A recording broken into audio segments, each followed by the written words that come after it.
Philip Isidori Mpango, Vice President of the United Republic of Tanzania, Excellencies, former Presidents of the United Republic of Tanzania and Revolutionary Government of Zanzibar, Your Excellency Othman Masood, First Vice President of Zanzibar, Your Excellency Ahmed Suleiman Dula, Second Vice President of Zanzibar, Honorable Zuberi Maulid, Speaker of the House of Representatives, Honorable Mama Anne Mkapa, former First Lady and a widow of the President Benjamin William Mkapa, Honorable Mariam Mwinyi, First Lady of Zanzibar, Mama Fatma Karume, and former First Ladies, Honorable Ministers,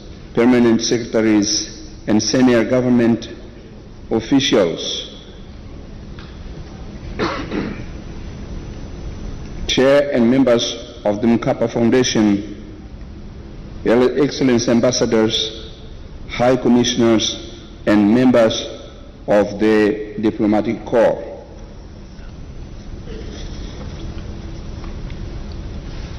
I notice also this His Excellency Bilal, Vice President of the Third Republic, of the Third Government of Tanzania, is also here. I recognize him, and I will say all protocol observed so that we don't leave anyone out.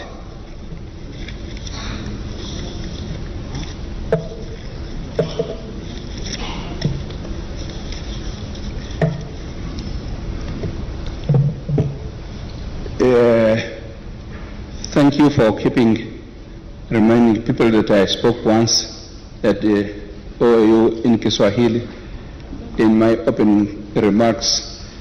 That was just to remind people that Kiswahili was an official language of the OAU, and people then believed that I knew how to speak Swahili. But that is not as much true as you think. I cannot deliver my speech in Kiswahili, so I'm going to deliver it in English. I may speak Kiswahili barabarani, kubabaisha,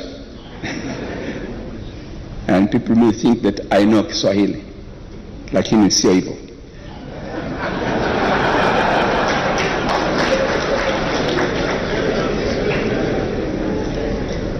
I would like to start my remarks by thanking His Excellency Dr. Hussein Ali Mwinyi, the settler of the Mkapa Foundation and the President of Zanzibar and Chairman of the Revolutionary Council, for the kind invitation he addressed to me to participate in this second symposium in homage of my friend, comrade, and colleague, the third President of the United Republic of Tanzania, His Excellency Benjamin William Mkapa. Because I believe that many of you might be putting the question, how these two became friends. I would like to take the minutes you gave me to recall how I and Ben became friends. Yes, Ben. That's how I called him. And he called me Joachim, because he could not pronounce Joaquim as we do in Portuguese.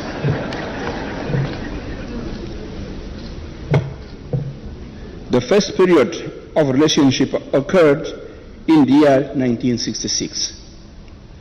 That was a year when problems, seemingly internal problems in the Mozambique Liberation Front, were beginning to deserve a focused attention and more mobilization work both among the Mozambican people and the Tanzanian people and the world in general. The enemies of our struggle for independence were acting intensively within our ranks through their psychosocial welfare.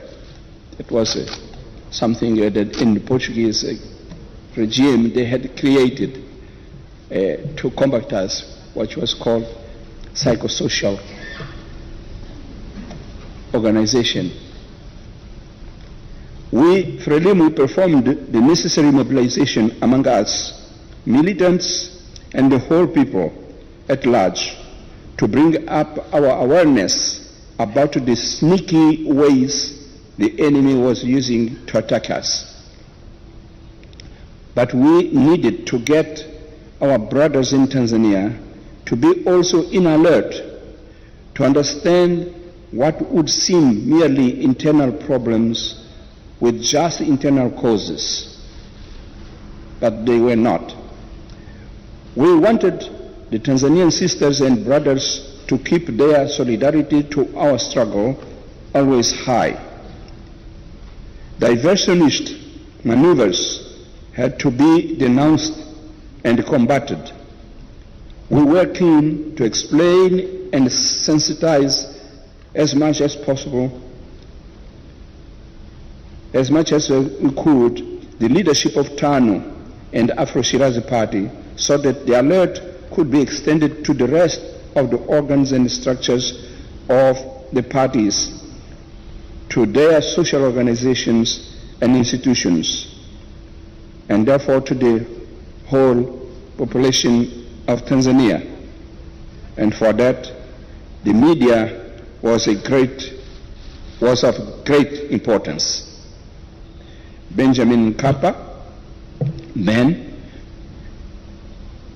at that period, was the managing editor of the two TANU party newspapers, the Nationalist in English language and Uhuru in Kiswahili.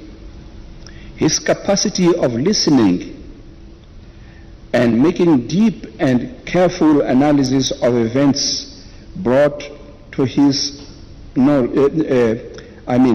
his capacity of listening and making deep and careful analysis of events which were brought to his knowledge directly or through his journalists like Ferdinand Rohinda, Nsaka Isse, John Tesha, and others, made his newspapers to deliver to the readers a good coverage of our struggle with fairness and objectivity. His team of journalists never wavered in championing the cause of African liberation. Looking back, the level of the two newspapers under his editorship was by any standards very high. The armed struggle for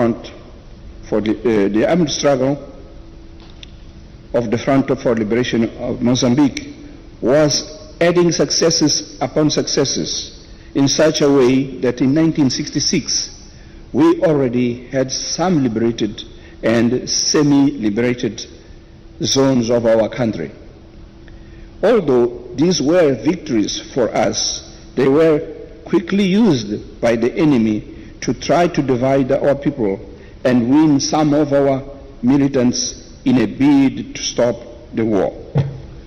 Those were part of the psycho-social war imposed on us. So Ben and his team of journalists fought with us this fight. Ben, besides his personal talents, had assumed the sentiments of Mwalimu Julius Kambarage Nyerere, who believed that Tanzania would never be free while one single inch of Africa was under the yoke of colonialism and racial domination. Part of the journalists of the Nationalists and Uhuru became also good friends of Frelimo freedom fighters. and no longer looked at them as refugees, because in those days it was very difficult. We had to do a lot of job to educate our brothers and sisters in Tanzania, because they would look at us and say, huyu mkimbizi huyo. Huyu mkimbizi huyo, as if we're nothing, nobody.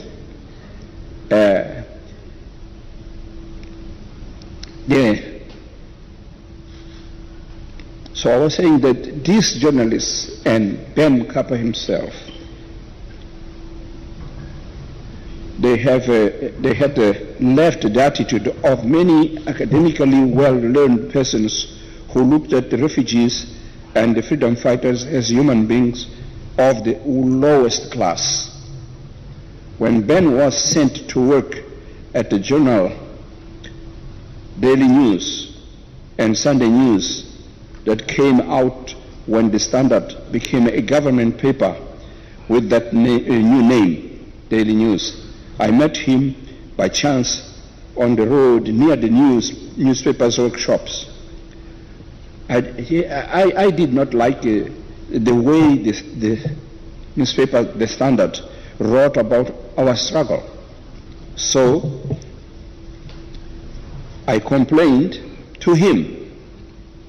In fact, I criticized the newspaper for distorting the events of our struggle. Ben listened to me carefully, but looking at me in a way that I could not understand which side he was. And after one question that I answered, he started a comment which he concluded by, well, anyway. And this expression, he would repeat it, anyway. Achawe. One would have taken him as an arrogant person, an intellectual talking with an undereducated who was younger than him. I am 2 years younger than him. But as the Daily News did no longer make those negative approaches which the Standard made, I believe that he had exerted his influence. Then I understood his anyway differently. I thought also that his anyway was an expression to respect my opinion, even if he did not fully accept it, to give time to think, so that we meet in other conversations, we speak the same language. Maybe I would have taken his views, or he would have taken my views, so he would respect. He wanted to remain focused on the important issues I had raised with him, and he had been always like that. Focus on what is important, whether for cooperation, for unity, and so on. The second period of interaction with Ben comes after a long time of separation, after the proclamation of the independence of Mozambique, when he became the Minister of Foreign Affairs of Tanzania. First, between the years 1977 and 1980. I was already Minister of Foreign Affairs of Mozambique from the 1st of July 1975, as we proclaimed the independence in June of 1975. During this period, our main activity was focused on the work of the frontline states, particularly in support of the struggle of the peoples of Zimbabwe, South Africa, and Namibia, but also the fight of the Angolan people against the apartheid invasion and the occupation of parts of the Angolan territory, with the aim of impeding the consolidation of the independence of that country that was proclaimed also in 1975. We had to deal with the war of destabilization imposed on Mozambique by the racist regimes through proxy forces composed of Mozambican and Zimbabwean citizens recruited by them. I have enjoyed his deep analysis of the many situations confronting Africa, even beyond Southern Africa. When our 5 frontline heads of state met, we, the ministers of foreign affairs, had to be capable of producing before the meeting or during the meeting a press statement reflecting parts of their deliberations, which could be rendered public.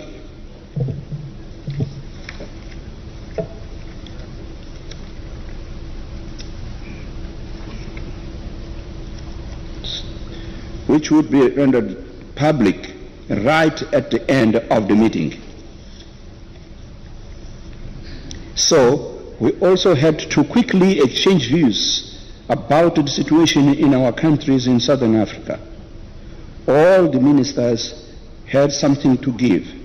Some of us were freedom fighters who had no training in the diplomatic areas, but they had the empirical knowledge, in some cases an experience of negotiating with the enemy, and others who, like Ben, were well trained in the area of international relations and in the area of journalism and in the area of the English language.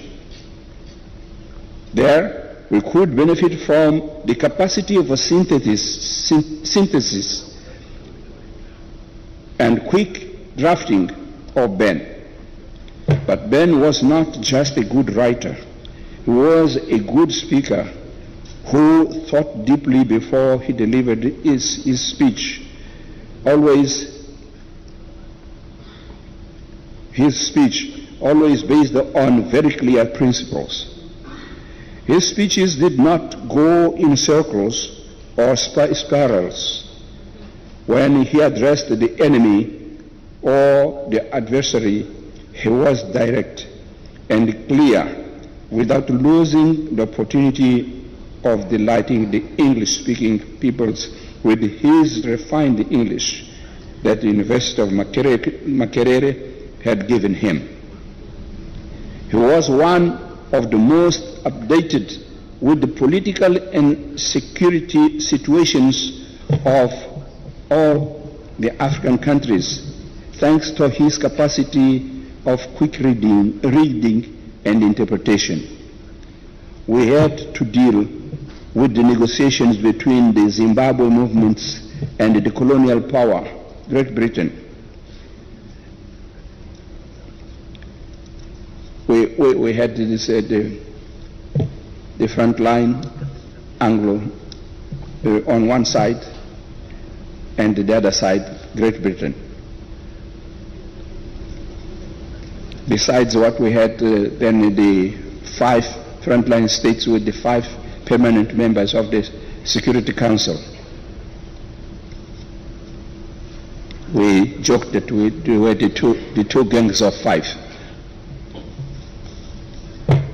And that was about Namibia, the second one. So we had to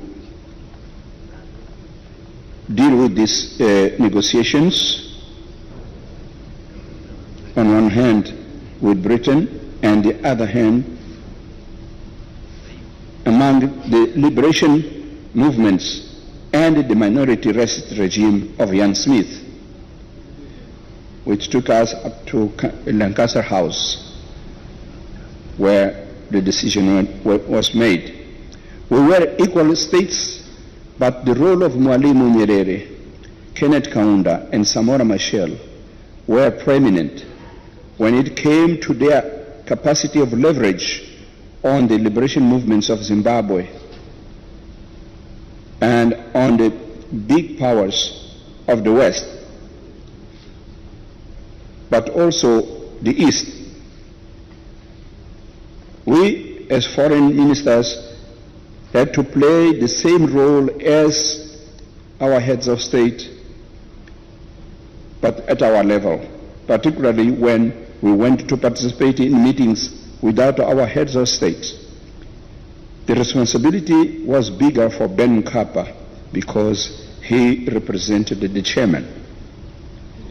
From frontline states, SADC was born in 1980, while Ben was still foreign minister.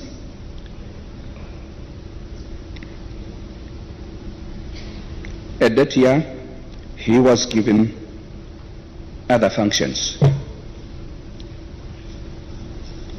When we came back as foreign minister in 1984 to 1990, I worked with him also as foreign minister from 84 until 86, when I became head of state, 1986.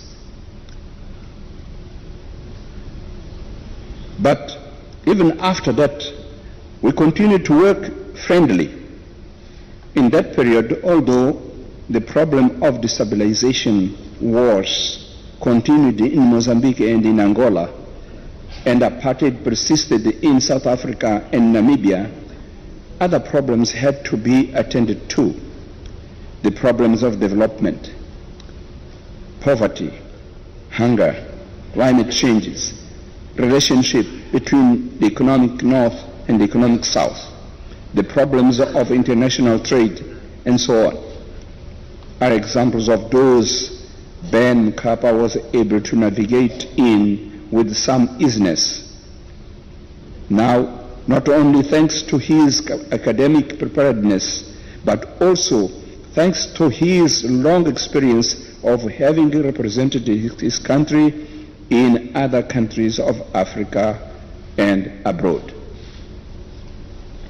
Finally, there was the last but one period that we worked together.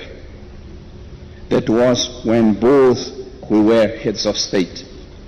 I was head of state since 1986. He joined me at that level in 1995. It was a period that the continent had to find the most correct ways to deal with the effects of globalization, liberalization, and had to find ways to preserve as much as possible the freedom, independence, and sovereignty of its peoples and states. At that time, weakened by the imposed wars with an increasing dependency on the so-called donors, today named partners, more and more under the control of the international financial institutions, all the countries had to undertake changes in all its behaviors to become aligned with only the policies and principles that were acceptable to those who in the world detained the power. Because if you said no, they'll say, okay, go ahead, but we're out. No more relations. It was necessary to be courageous, to take decisions and measures to change the path and the direction of our policies. Sometimes we could sense the dangers, but we could not dodge them. We had to face them. We had to find ways to mitigate its bad effects while continuing to fight for better days. And this comprised the need of working together in our Southern Africa region, in our continent, in the whole economic South. I may say that although traditionally Mozambique in many occasions looked for the inspiration coming and example coming from Tanzania in its developmental processes and in the diplomatic activity, this time, due to the difficult circumstances Mozambique lived in since the proclamation of its independence, characterized by a highly destructive destabilization war and frequent natural disasters that Tanzania was not experiencing, Mozambique was the first to introduce changes. Consultations and exchange of views or opinions between the two countries were made before the changes were effected. Short of better advice, the changes took place. Taking such decisions required courage. One had to understand that if he does not become the owner of his process of change, foreign powers would impose the changes on him, and he would therefore absolutely lose control of the affairs. So it was better to change by yourself before they force you to change and exert more control on you. Ben did study the situation, looked at what we had already done in Mozambique, designed his own model, and also courageously introduced changes. I am speaking of liberalization, market economy, multi-party system, the relations with several international institutions or instruments for international cooperation. He also took the courage to find ways to introduce changes in the behaviors of his citizens. Although traditionally Mozambique was inspired by Tanzania in the process of development, Ben Mkapa in several occasions acknowledged his admiration for what we were doing, as if he was discovering new sources of inspiration. And when he visited our country, he would frequently exclaim, "Jamani, nyinyi ni hodari sana," which in English stands for, "My people, you are hodari." It is, you are courageous, brave, valiant, efficient, capable. Yet, when I visited Tanzania after he became president, I could see tremendous development, and it gave me the desire to say the same word to him, "Wewe ni hodari." Particularly in what concerns efficiency.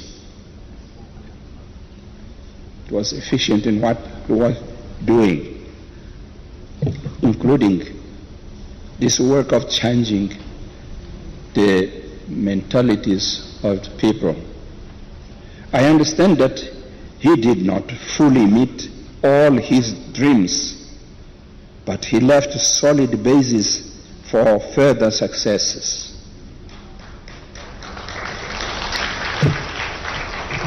That's what we witnessed when Jakaya Kikwete took over, and when President Magufuli took over, and now Mama Suluhu taking over, and we see always Tanzania in progress. So he left a lot.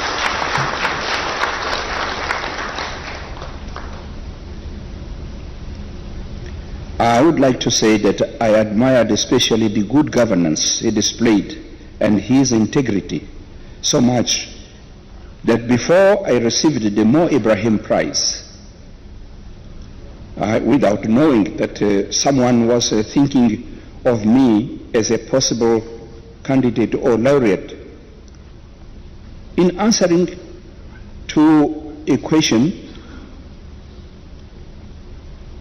I could suggest as a candidate of the prize Benjamin Mkapa. I said, I regret that because Benjamin Mkapa is still in exercise, cannot be a candidate. That were the rules. I was thinking, who is the leader who could be deserve a prize as they are describing it? Actually, those who put me the questions, they were thinking about me. I discovered it later. And they wanted to know if I knew something about it. But I kept on looking around as who could be possibly a laureate of such a prize. And I said, Ben Mkapa. But he is still in power, and the criteria was that he should have left the government.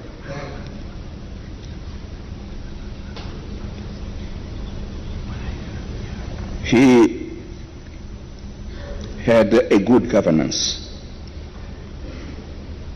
The last period of our interaction now was when he left the presidency and joined me as a member of the Forum for Former African Heads of State and Governments and Other Leaders, Africa Forum, of which I am the chairman. He gave a great contribution to the African Union in many aspects, including peacemaking and peace building. Besides this, he was part of the group of African personalities who were champions in the combat against HIV/AIDS. We created this group together.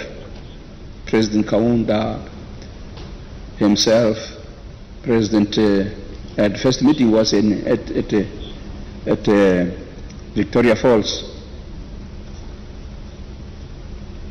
in the Zambian side, Moshotunya.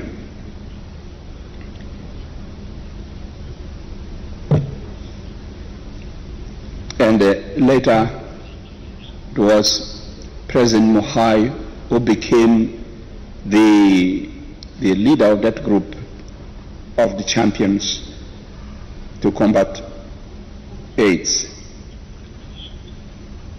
But later, the chairmanship remained with His Excellency Nkalema Petrus Nkanti as chairperson of the Champions for AIDS, Free Generation, who in this regard had this to say on behalf of the champions. I prefer to quote because this is the same sentiment that we, the champions, have about Mkapa on this subject. And I quote, His Excellency Benjamin William Mkapa was an outstanding member of the champions for an AIDS-free generation. His selfless commitment to the global and regional efforts to end AIDS as a public health threat are evident in his unwavering position that inspired our leaders to commit to ending AIDS as a public health threat in Africa. It is seen in his passion and engagement of issues of sustainability and financing the AIDS response and for health building the continent's future through investment in young people, their health and education, and addressing social and political determinants of the epidemic and inequalities. I may add to this that Ben believed that prevention, including male circumcision, was the only efficient and cheap way to follow in order to defeat AIDS. He said, prevention is better than cure. And he would say, we have to speak about this issue with the appropriate, the words without without fear, to call the things by their names. How the disease comes, and to be in, so that people understand. We acted like that together. We're the champions. Went to different countries, including the United States of America, where we went there. I hope that I gave you the essential of what brought me what brought Ben and I together, and why I will always remember him as a friend, a comrade, and a colleague. Thank you. Makofi mengi kwa mzee wetu Rais mstaafu Joakim Chissano. Asante sana Mheshimiwa Rais mstaafu Joakim Chissano kwa hotuba yako nzuri yenye kusisimua iliyotupatia historia ambayo wengi wetu tunaisikia kwa mara ya kwanza, wengine tunajifunza mengi juu ya ukaribu wa viongozi wetu ambao mmekuwa nao. Amezungumzia uhusiano wao kuanzia mwaka 66 wakati Mheshimiwa Rais Mkapa akiwa bado mhariri, baadaye wakiwa mawaziri, wakiwa marais wa nchi zetu na hata walipokuja kuwa marais wastaafu. Amezungumzia uwezo mkubwa wa Mheshimiwa Rais mstaafu Mkapa kusikiliza, ambayo ni moja ya alama ya ushupavu wa uongozi ambao ndio maudhui yetu ya leo, theme. Lakini vile vile ameeleza waliposhirikiana katika ukombozi wa bara la Afrika wakiwa mawaziri wa mambo ya nje kwenye ukombozi wa nchi ya Zimbabwe, Afrika Kusini na Angola. Amezungumzia ambavyo aliheshimu na kukubali sana uongozi wake kiasi kwamba alimpendekeza Mheshimiwa Rais mstaafu Mkapa kupewa tuzo ya Mo Ibrahim ya utawala bora, lakini wakati huo kigezo ni kwamba ilikuwa haitolewi kwa rais aliyeko madarakani. Lakini vile vile amezungumzia namna ambavyo Mheshimiwa Rais Mkapa alijipambanua waziwazi kupambana na janga la ukimwi wakati huo limeingia, na katika majadiliano yao walikubaliana kwamba wanapaswa kuwa wawazi na wakweli, ambayo ni alama ya ushupavu wa uongozi waliokuwa nao, ushupavu ambao tunauona pia kwa marais wetu tulio nao sasa, Mheshimiwa Samia Suluhu Hassan, Rais wa Jamhuri ya Muungano wa Tanzania, na Mheshimiwa Dr. Hussein Ali Mwinyi, Rais wa Zanzibar, katika kupambana na janga la uviko 19, kwa wao wenyewe kuchanja na kuongea hadharani, kuhamasisha watu wengine wote wafanye hivyo, serikali na kuhamasisha sekta binafsi.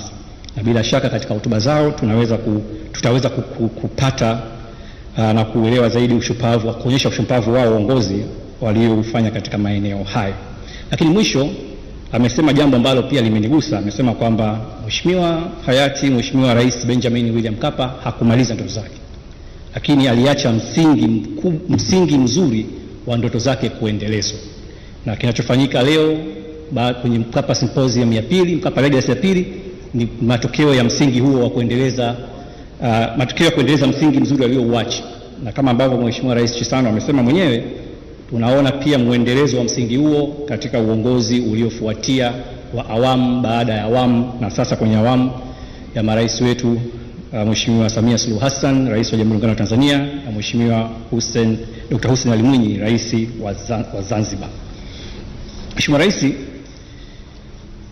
kufika wakati wa kumkaribisha Mheshimiwa Waziri wa Afya wa Zanzibar, Mheshimiwa Nasoro Mazrui, kwa ajili ya kufika kumkaribisha Mheshimiwa Dr. Hussein Ali Mwinyi ili kuweza kutuhutubia, na baadaye Mheshimiwa Dr. Hussein Ali Mwinyi kukukaribisha wewe kuhutubia hadhira hii.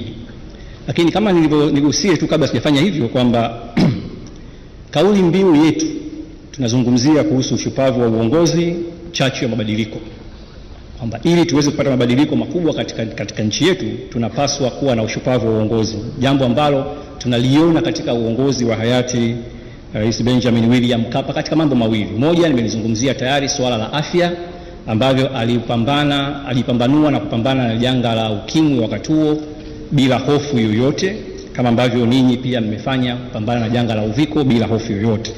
Lakini ushupavu wa pili wa uongozi alioonyesha, ambao ni mgumu, ni wa kusema kwamba tunaipa nafasi sekta binafsi. Na labda niseme tu katika kitabu chake My Life My Purpose, Mheshimiwa Rais Mkapa anasema kwamba yeye kwa asili ni mjamaa.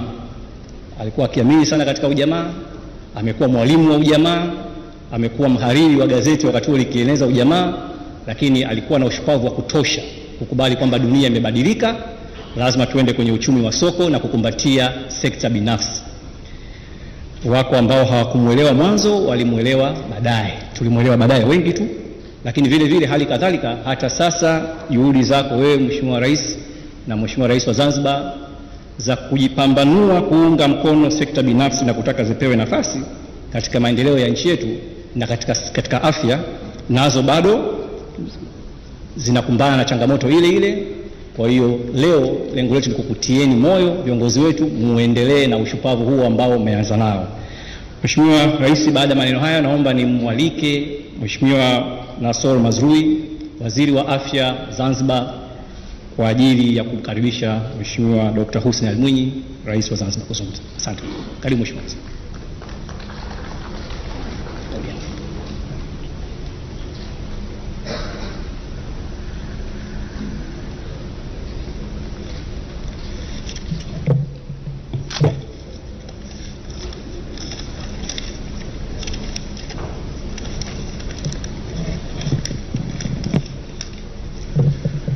Her Excellency Samia Suluhu Hassan, the President of United Republic of Tanzania, Your Excellency Dr. Hussein Ali Hassan Mwinyi, President of Zanzibar and the Chairman of Revolutionary Council and settler of Benjamin Mkapa Foundation, Your Excellency Dr. Philip Isdori Mpango, the Vice President of the United Republic of Tanzania,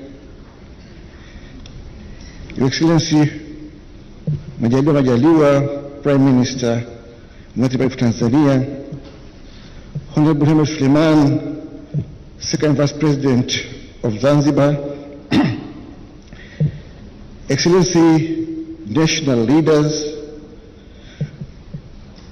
who are present here today and ex-national leaders who are here today, His Excellency Yowaki Chisano, former President of Mozambique, Honorable Mama Anna Mkapa, Honorable Ministers, members of the Diplomatic Corps, distinguished guests, ladies and gentlemen. Your Excellency, may I take this opportunity to express our gratitude to see that this Mkapa Legacy Symposium, the second Mkapa Symposium, is done here in Zanzibar. It has been very, very interesting. And from yesterday we had a symposium whereby we had two panels here with very good moderators and very good panelists. We had discussed a lot of things on health issue, on PPP formation, and in our deliberation we have come with a very, very important message about working together on the system of PP between private sector and public sector. And this is the pure legacy of His Excellency, our late President, Benjamin Mkapa. Our deliberation has been very, very clear that we should be adhered with the theme of the late President Mkapa, that healthy labor force will produce a healthy economy. A healthy labor force will produce a healthy economy. Therefore, we understand that access to quality, affordable and acceptable health service is very important. Health for all is our goal, but by joining our efforts on PP will enhance the quality of our service in health. So we have to work together. We need health for all, but also we need all of us to join our efforts in making this to be reality.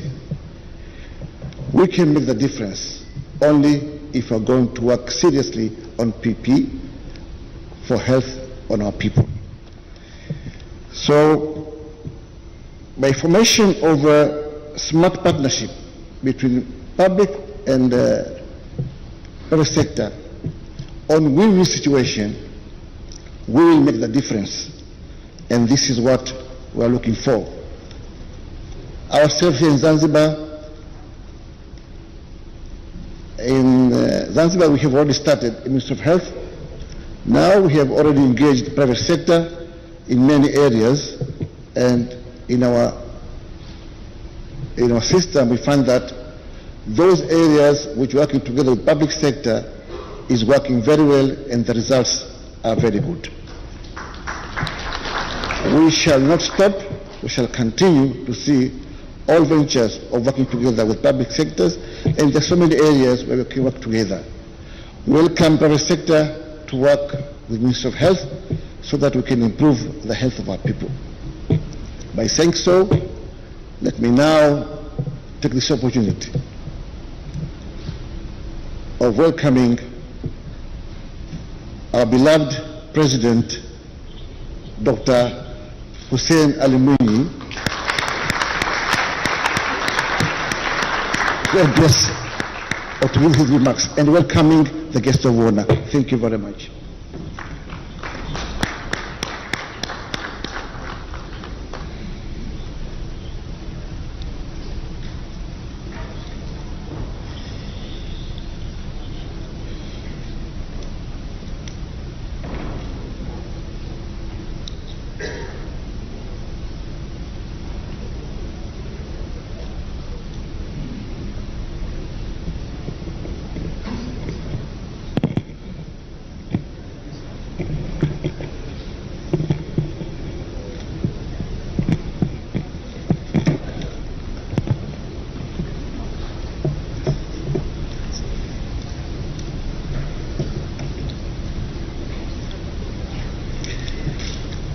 Mheshimiwa Samia Suluhu Hassan, Rais wa Jamhuri ya Muungano wa Tanzania,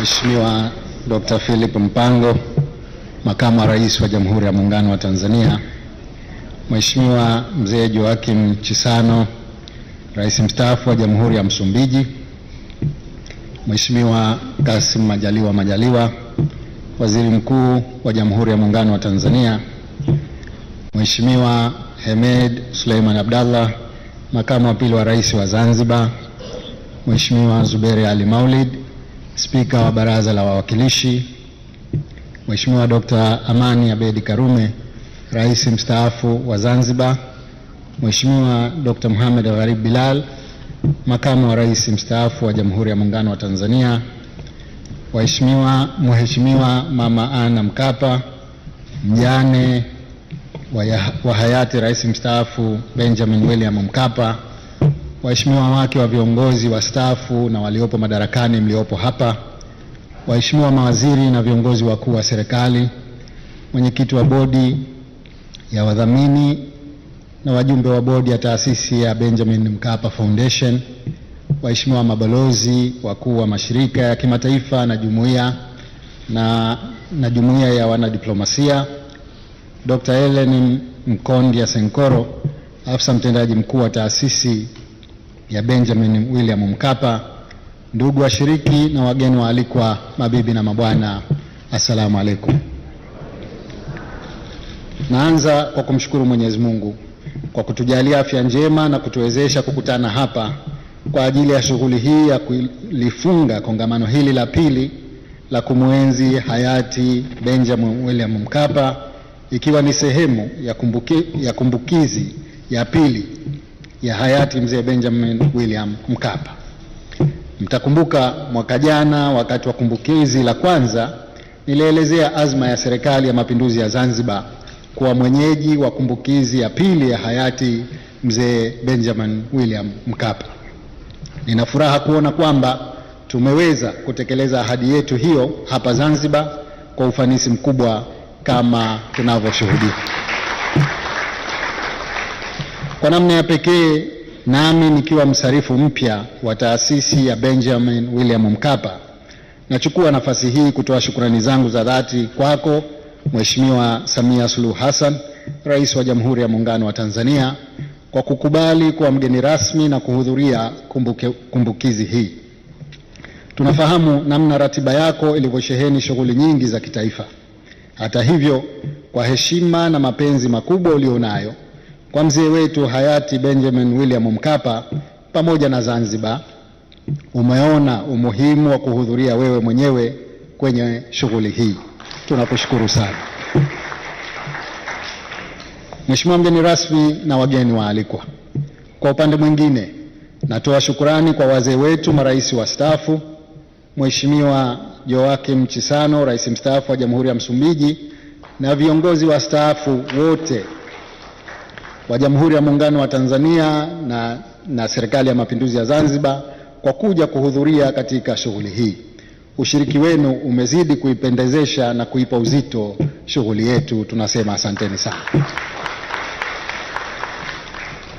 Natambua kwamba nyinyi mmefanya kazi na hayati mzee Mkapa kwa karibu katika shughuli mbalimbali za kikanda na kimataifa, jambo ambalo liliwezesha kujenga urafiki wa karibu baina yenu, na bila shaka mliweza kubadilishana naye mawazo katika masuala muhimu ya maendeleo na kisiasa. Tunakushukuruni sana kwa uwepo wenu, na vile vile tunamshukuru Mheshimiwa Tabu Mbeki kwa message aliyotutumia. Mheshimiwa mgeni rasmi na wageni waalikwa, nachukua nafasi hii vile vile kutoa shukrani kwa waheshimiwa marais wastaafu wa Jamhuri ya Muungano wa Tanzania na Serikali ya Mapinduzi Zanzibar kwa kuwa pamoja nasi. Shukrani zangu ziende kwa viongozi wote wa chama na serikali pamoja na wanafamilia ya Rais mstaafu Mkapa ikiongozwa na Mama Ana Mkapa. Kadhalika natoa shukrani kwa washirika wetu wa maendeleo kutoka jumuiya na taasisi mbalimbali, ofisi za kibalozi na mashirika ya kimataifa. Aidha, shukrani maalumu nazitoa kwa bodi na management ya taasisi ya Benjamin Mkapa kwa kushirikiana vyema na watumishi wa Serikali ya Mapinduzi ya Zanzibar. Kwa pamoja mkaweza kufanikisha maandalizi ya shughuli hii na hatimaye ikaweza kufanyika kwa ufanisi mkubwa kama tunavyoshuhudia. Mheshimiwa mgeni rasmi na wageni waalikwa, kumbukizi hii ya pili ina nafasi adhimu kwangu. Kwanza, ni mara ya kwanza ninakuwa mwenyeji wa kumbukizi hii. Pili, ni mara ya kwanza pia kuhudhuria kumbukizi hii nikiwa msarifu, yani settler wa taasisi ya Mkapa Foundation. Leo napenda nihadithie kwamba wakati nilipofatwa kuombwa kuwa msarifu, nilipata kigugumizi kukubali.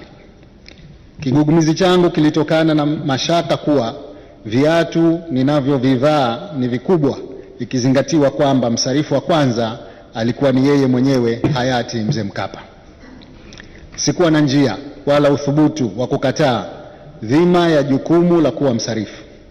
Nilipata nguvu zaidi ya kukubali kuongoza taasisi hii, nikitambua kuwa matunda ya kazi zinazofanywa na taasisi hii yanalenga kuimarisha ustawi wa Tanzania, na kazi njema lazima iendelezwe. Kwa hivyo kazi njema iliyoanzwa inaendelea, ikiwa pia ni njia bora na sahihi ya kumuenzi na kumkumbuka mzee Mkapa. Kwa kutambua dhima na ukubwa wa jukumu nililorithi, nimejizatiti kwa kadri ya uwezo wangu kuongoza taasisi hii na kuhakikisha kwamba dira na dhamira ya kuanzishwa kwake inafikiwa. Mheshimiwa mgeni rasmi na wageni waalikwa, Serikali ya Mapinduzi ya Zanzibar imeweka kipaumbele cha kuimarisha ushirikiano na sekta binafsi pamoja na asasi za kiraia. Vile vile suala la ushirikiano baina ya serikali na sekta binafsi limehimizwa katika dira ya maendeleo ya Zanzibar ya mwaka 2050 ilani ya Chama cha Mapinduzi ya mwaka 2020-2025 pamoja na mipango mingine ya maendeleo ya kitaifa. Ninaendelea kufarijika kwa namna ambavyo sekta binafsi zikiwemo asasi za kiraia zinavyoendelea kushirikiana na serikali katika utekelezaji wa mipango yetu ya maendeleo. Natoa shukrani maalum kwa viongozi pamoja na watendaji wa taasisi ya Benjamin William Mkapa kwa ushirikiano wanaoendelea kuutoa kwa serikali zetu zote mbili katika kuimarisha huduma mbalimbali hasa katika sekta ya afya. Kwa upande wa Zanzibar, taasisi hii inafanya kazi kwa karibu na Wizara ya Afya katika kuimarisha mifumo ya utoaji wa huduma, utoaji wa mafunzo na hivi sasa katika kutekeleza mipango itakayotuwezesha kuanzisha bima ya afya hapa Zanzibar. Ni vyema asasi nyingine za kiraia zikaiga mfano huu. Mheshimiwa mgeni rasmi na wageni waalikwa, ushirikiano mzuri uliokuwepo baina ya serikali na sekta binafsi umesaidia sana katika juhudi zetu za kupambana na maradhi ya uviko 19.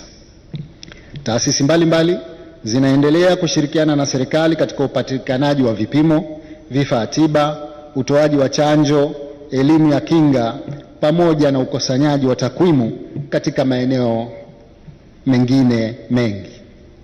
Mafanikio haya yamezidisha imani ya wananchi juu ya umuhimu wa serikali kushirikiana na sekta binafsi sio tu katika uwekezaji bali pia katika utoaji wa huduma za jamii.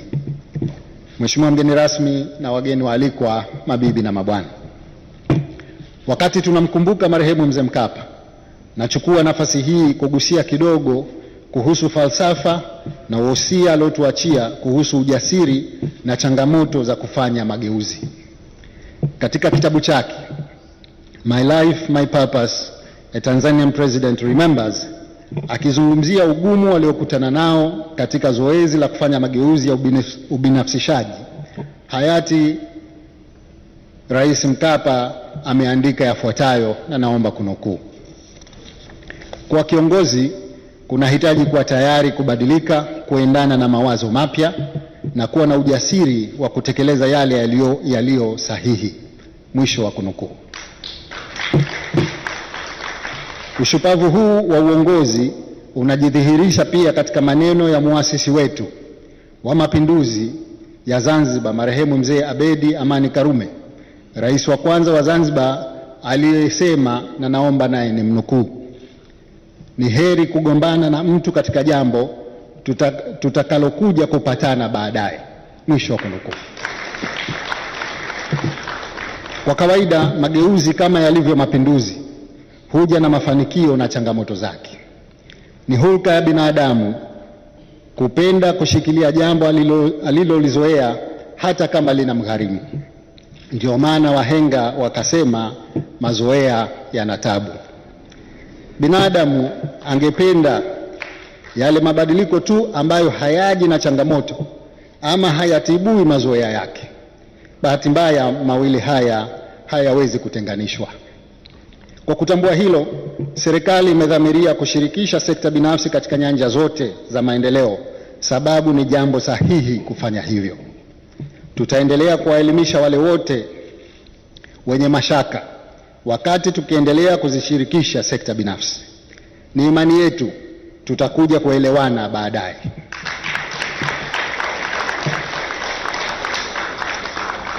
Wale ambao watapata ugumu kutuelewa, fikra na matendo yetu watakuja kuyaelewa matokeo watakapoyaona. Huo ndio ustahimilivu na ushupavu wa uongozi aliozungumzia hayati Mzee Benjamin William Mkapa na viongozi wetu wengine waliotangulia. Na kuhakikishieni kuwa mimi na wenzangu tunao ustahimilivu na ushupavu wa kufanya hayo. Na wale wote ambao tutashindwa kabisa kuendana nao, basi tutawaombea dua. Mheshimiwa mgeni rasmi, wageni waalikwa, mabibi na mabwana, nakiri kuwa nami nimefarijika sana na mjadala ulioanza hapa jana na kufunguliwa na Mheshimiwa Othman Masoud, makamu wa kwanza wa rais. Nimeyapokea maazimio yaliyopitishwa na ninaahidi kwamba yale yote yanayohusu serikali tutayazingatia, na yale yote yanayohusu taasisi vile vile nimeyachukua, na yote haya tutayafanyia kazi. Maazimio yaliyopitishwa yanatupa mwanga katika safari yetu ya kutoa huduma bora kwa wananchi, yanaimarisha misingi ya kuaminiana, kushirikiana, kutegemeana na kutumainiana kati ya sekta ya umma na sekta binafsi. Mheshimiwa mgeni rasmi, wageni waalikwa, mabibi na mabwana, katika kumbukizi ya kwanza mwaka jana tulianzisha mfuko wa wakfu wa taasisi ya Benjamin William Mkapa, yani Endowment Fund. Natoa shukrani kwako Mheshimiwa Rais kuchangia katika mfuko huo. Umeonyesha njia, na washukuru wadau wengine wote waliotuchangia hadi leo. Vile vile jana usiku tulikuwa na hafla fupi ya kutunisha mfuko huu wa wakfu. Ni jambo la kufurahisha kuona kwamba mwitikio ulikuwa mzuri. Tumefanikiwa kupata kiasi cha shilingi za Kitanzania bilioni 1 na milioni 200, ikiwa ni pamoja na ahadi zilizotolewa. Sina shaka kwamba wale wote walioahidi watatekeleza ahadi zao ndani ya kipindi kifupi kijacho. Kwa mara nyingine natoa shukrani kwa wachangiaji wote. Fedha zilizochangwa jana zitasaidia kuimarisha uwezo wa kifedha wa taasisi, ambapo mfuko tayari una shilingi za Kitanzania bilioni 1. Kwa hivyo fedha hizo pamoja na zile zinazotolewa na wahisani mbalimbali zitakuwa na mchango mkubwa katika utekelezaji wa mipango yetu ya kutanua wigo wa utoaji wa huduma, hasa katika maeneo ambayo hayakuwa yakipata ufadhili. Ni matumaini yangu kwamba kwa kutambua kazi inayofanywa na taasisi hii katika kuimarisha ustawi wa wananchi, hamtochoka kushirikiana nasi katika kuutumisha mfuko wa taasisi hii hadi pale utakapokuwa na uwezo wa kujiendesha wenyewe kwa ufanisi. Mheshimiwa mgeni rasmi, wageni waalikwa, mabibi na mabwana, kwa mara nyingine tena naomba nitumie fursa hii kuwashukuru wadau wetu wa maendeleo ambao wanaendelea kushirikiana na taasisi hii tangu ilipoanzishwa. Kutokana na michango yenu ambayo sasa imeshafikia takriban bilioni 230 kwa miaka 16 iliyopita, tumeweza kutekeleza kwa mafanikio makubwa programu mbalimbali zilizowafikia wananchi katika mikoa tofauti ya Tanzania bara na hapa Zanzibar. Wadau hao ni pamoja na USAID, Global Fund, Irish Aid, UKFCDO, Walter Reed, UNICEF, UNFPA, UNAIDS, AVAC, Abbott Fund, serikali ya Norway, ubalozi wa Japan na wengineo. Imani yetu ni kwamba mtaendelea kushirikiana nasi katika kupanga na kutekeleza mipango mbalimbali. Michango yenu ni mithili ya mbegu katika taasisi yetu. Inajenga taasisi yetu kimifumo, kiutaalamu na uwezo wa kujisimamia yenyewe siku zijazo. Nikiwa msarifu wa taasisi hii, na wahakikishia kuwa kila senti mnayoitoa itatumika vizuri na kwa malengo yaliyokusudiwa kama ambavyo tumekuwa tukitekeleza siku zote. Taasisi hii ni taasisi makini, inayowajibika na inasimamiwa na kuendeshwa kwa weledi. Muhimu zaidi, imejengwa juu ya mwamba imara wa fikra na falsafa za hayati mpenda wetu Rais mstaafu Benjamin William Mkapa. Tunamwomba Mwenyezi Mungu aiwezeshe taasisi hii kutimiza malengo ya kuanzishwa kwake na aijaze baraka na neema nchi yetu. Baada ya maneno hayo, sasa kwa heshima na taadhima, naomba nikukaribishe Mheshimiwa Rais uzungumze na hadhara hii. Karibu sana.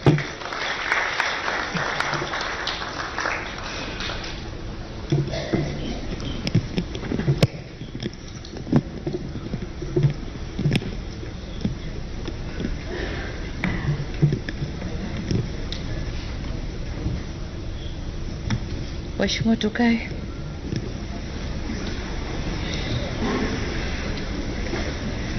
Mheshimiwa Philip Story Mpango, Makamu wa Rais wa Jamhuri ya Muungano wa Tanzania, Mheshimiwa Dr. Hussein Ali Mwinyi, Rais wa Zanzibar na Mwenyekiti wa Baraza la Mapinduzi na msarifu wa Taasisi ya Benjamin William Mkapa, Mheshimiwa Kassim Majaliwa, Waziri Mkuu wa Jamhuri ya Muungano wa Tanzania, Mheshimiwa Hemed Suleiman, makamu wa pili wa Serikali ya Mapinduzi Zanzibar, Mheshimiwa Mzee Joakim Chisano, Rais mstaafu wa Jamhuri ya Msumbiji, viongozi wastaafu, mstaafu Rais wa Zanzibar Dr. Amani Karume, makamu wa Rais mstaafu Dr. Bilal, Mheshimiwa Sumai, Waziri Mkuu mstaafu.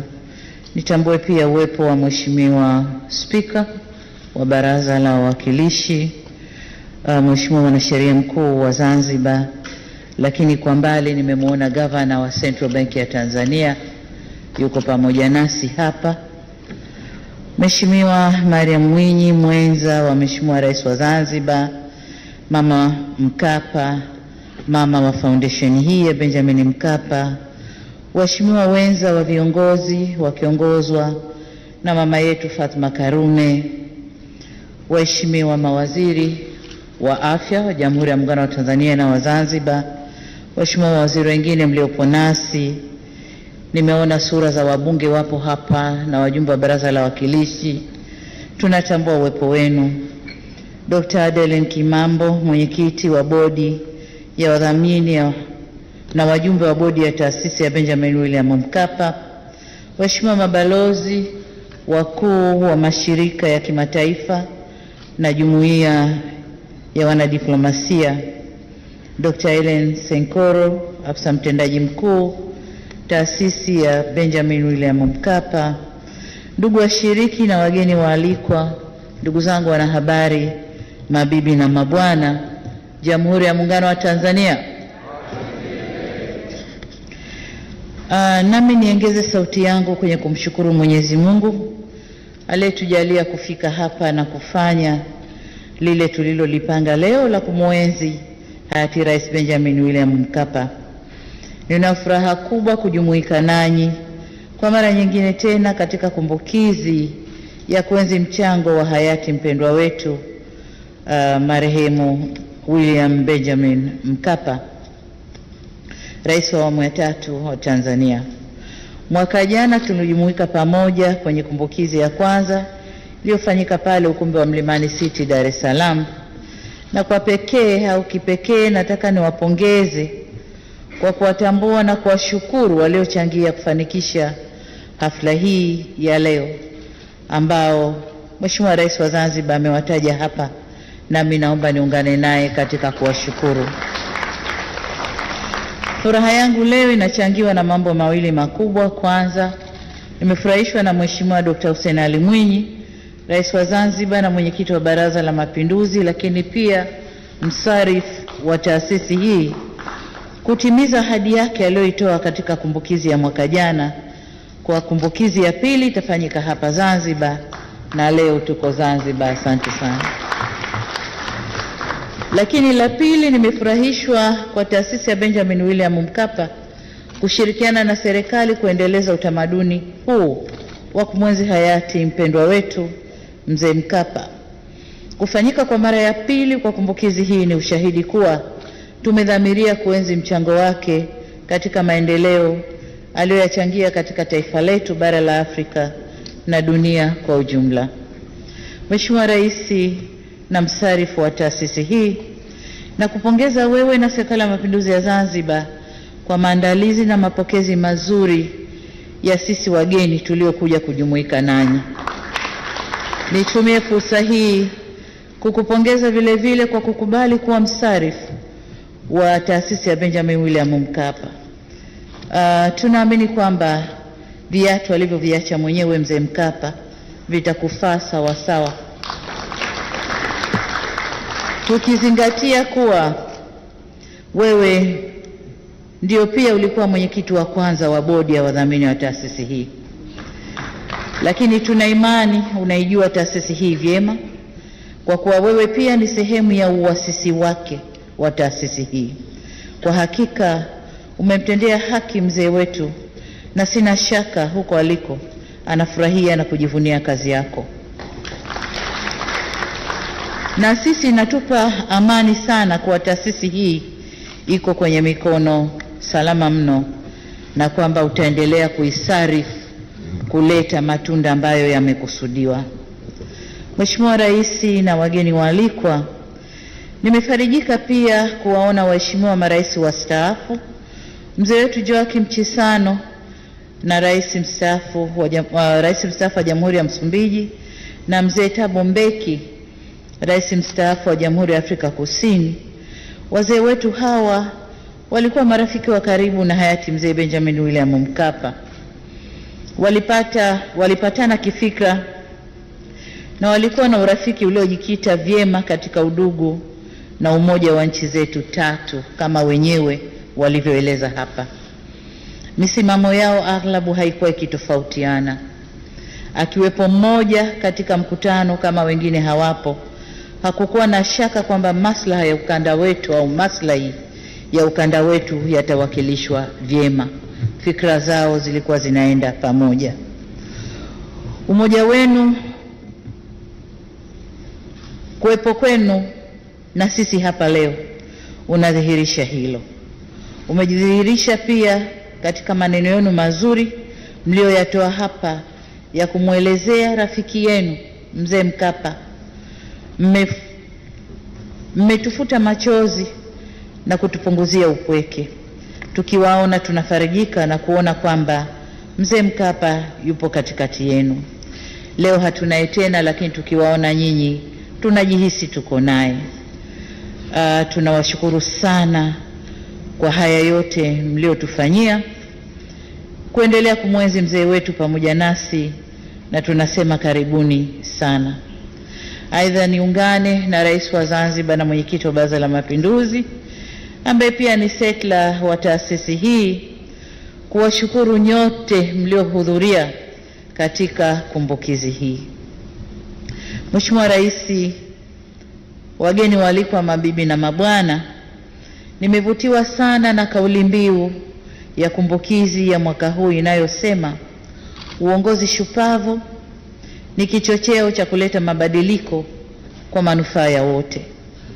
Zaidi, ustahimilivu na ushupavu wa uongozi katika kuruhusu ushirikiano katika sekta ya umma na sekta binafsi katika kufanikisha lengo letu na lengo la tatu katika malengo ya maendeleo endelevu ya dunia SDG 3 la kuhakikisha huduma ya afya inawafikia wote, yani universal healthcare, kwamba lengo hilo linafikiwa.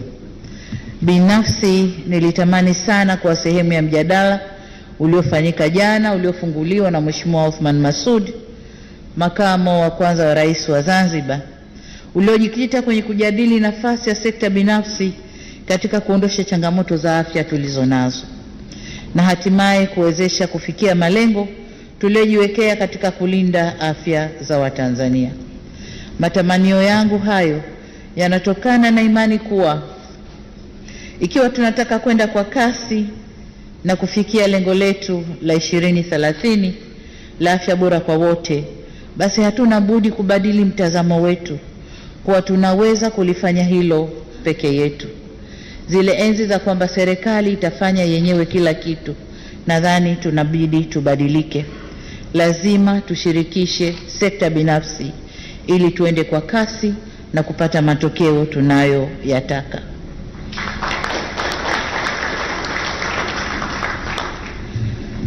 Mzee Chissano alimsifia vyema mzee Mkapa kwa kuleta mageuzi wakati wa globalization, lakini pia liberal economy au market economy. Hati mzee Mkapa alikuwa muumini thabiti wa ubia kati ya serikali na sekta binafsi katika kutatua changamoto zinazotukabili. Alihubiri sana juu ya hili na pia aliutangulia wakati, sababu wakati ule bado nchi yetu ilikuwa ina imani ya kijamaa isiyoamini kushirikiana na private sector, lakini yeye alikuwa na uthubutu wa kutushawishi kufanya kazi na private sector au sekta binafsi. Yumkini wakati ule hatukumuelewa sana, lakini sasa tunaendelea kumuelewa vyema. Muhimu zaidi, alikuwa na ushupavu wa uongozi katika mabadiliko hayo, pamoja na kuwa yeye binafsi alikuwa muumini thabiti wa ujamaa, ila kwa wakati ule, kama ilivyosema, nchi ikiwa na imani ya ujamaa isiyoamini sekta binafsi. Nakumbuka katika hotuba yake aliyoitoa katika halmashauri kuu ya CCM tarehe 5 Agosti mwaka 2004 kule Dodoma, alizungumzia ushupavu wa uongozi unaohitajika katika karne ya 21. Katika hotuba ile, pamoja na mambo mengine mengi, Mzee Mkapa alituasa kuwa, na hapa naomba ninukuu, alisema kwamba uongozi shupavu hauogopi kubadili mkakati iwapo ni lazima kufanya hivyo. Uongozi shupavu hauogopi kubadili mkakati iwapo ni lazima kufanya hivyo. Akaendelea kusisitiza kuwa tukishaamua sera, tunahitaji ujasiri wa kutenda na sio wa maneno. Ukiwepo ubishi, uwe wa kasi na ubora wa utendaji, na sio tena ubishi wa sera ambao tulikushaiamua. Hapo ni mwisho wa kunukuu. Kwa hiyo ukiangalia, ukisoma kwenye mistari ya maneno hayo, Mzee Mkapa aliusoma wakati tulionao leo. Bado tunaendelea kubishana na sera badala ya kubishana kwenye kasi na ubora wa utendaji wetu, lakini tukikumbatia sekta binafsi. Bado hatuyaamini kwamba sekta binafsi ni mshirika muhimu katika kuleta maendeleo ya Tanzania. Waheshimiwa wageni waalikwa, nimerejea maneno hayo ya mzee wetu hayati Benjamin William Mkapa kuonesha maono yake katika ushupavu na ustahimilivu katika uongozi.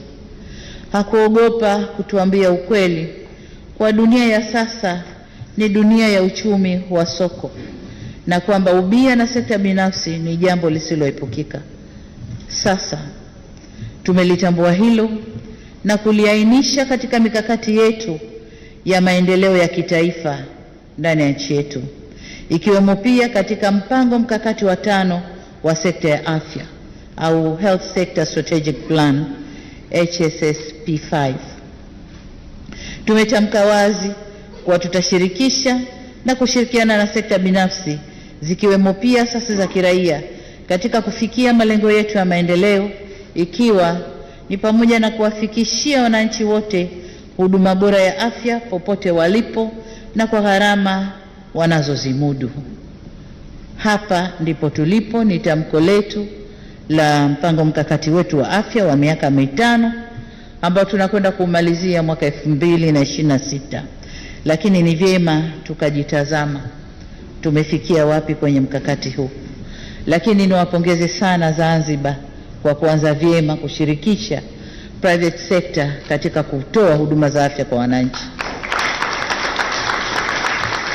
Kabla sikuingia ndani ya ukumbi huu, nilipitia mabanda ya maonyesho na nikakutana na taasisi kadhaa ambazo zinasaidiana na serikali katika kusukuma huduma bora za afya kwa wananchi. Nadhani ni wakati mwafaka Tanzania yote sasa kuingia katika mwono huo. Tokea tuzindue mkakati huu tarehe 17 Juni 2021, sasa ni mwaka mmoja.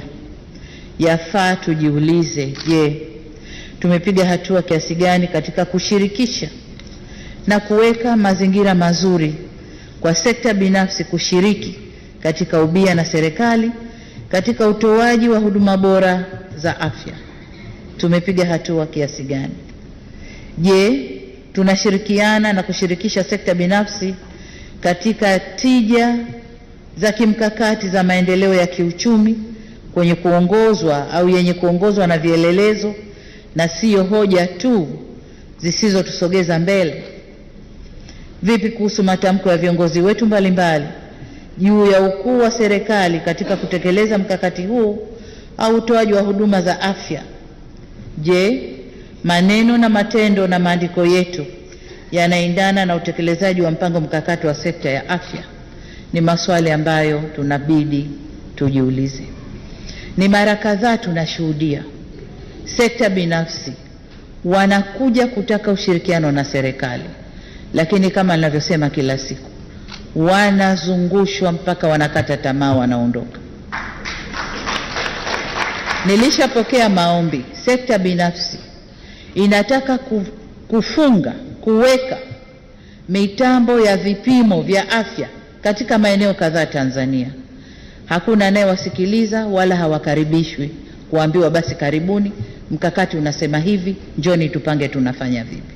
Kwa hiyo sio kwa afya tu, hata maeneo mengine hali ni hiyo hiyo.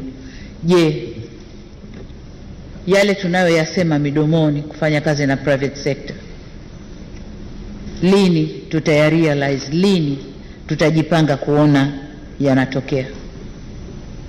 Sina shaka mtakubaliana nami kuwa bado tuko kule alipozungumzia hayati mzee Mkapa, kwenye ujasiri wa maneno badala ya ujasiri wa kutenda.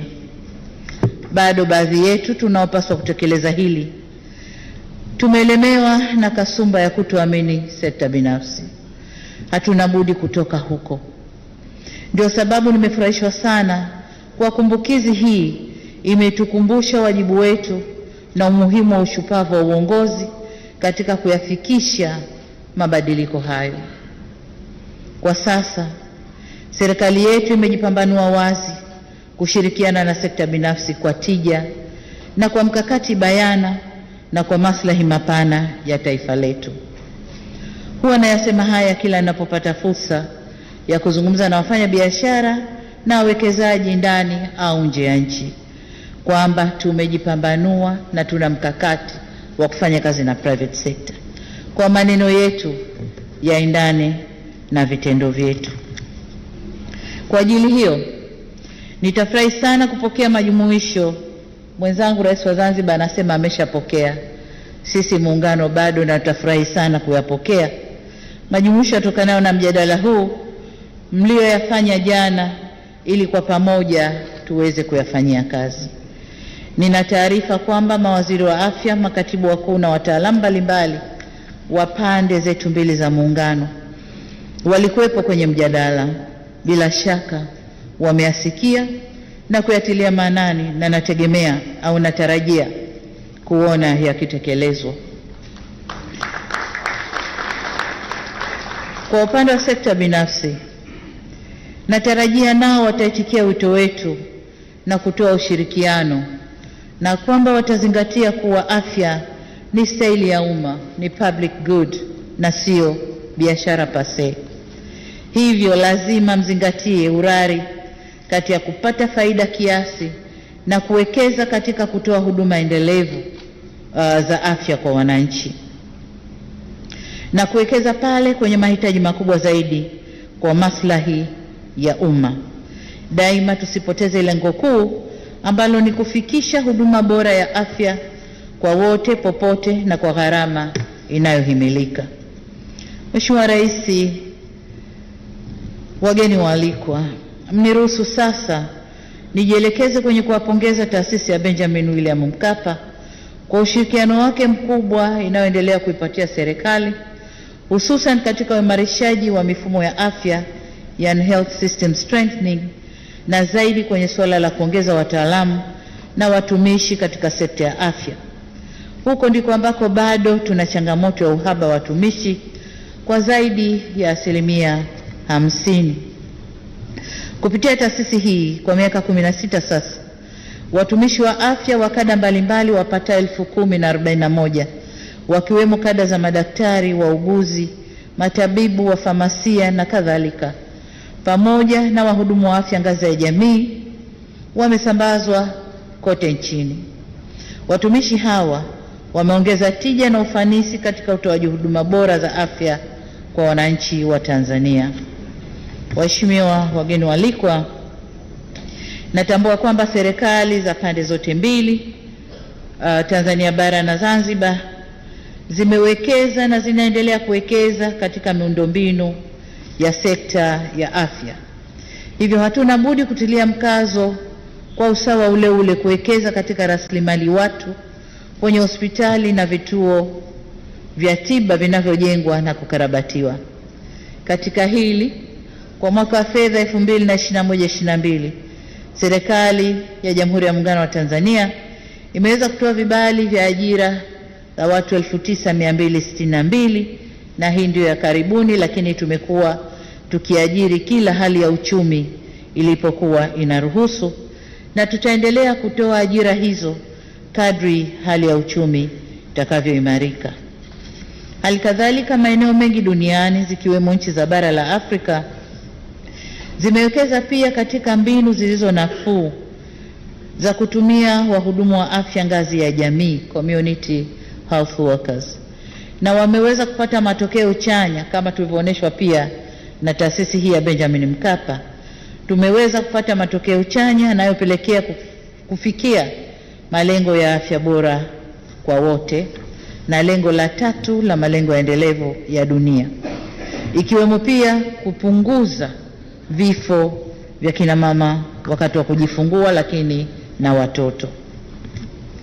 Nasi kupitia mikakati na miongozo ya kitaifa na kisekta tumekwisha bainisha umuhimu wa kuwekeza katika rasilimali watu wa sekta ya afya kwenye jamii na vituoni.